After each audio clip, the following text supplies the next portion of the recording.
You won't believe the history of the sneeze guard. It all started with a cake sneeze. A bakery owner watched a customer sneeze right onto the food display.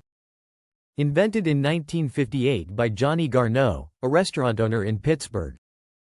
At first, people thought glass shields in restaurants looked weird and fussy. Health laws made sneeze guards a must, and now they're everywhere there's a buffet. Would you trust an open salad bar today? Comment if you've ever noticed a sneeze guard.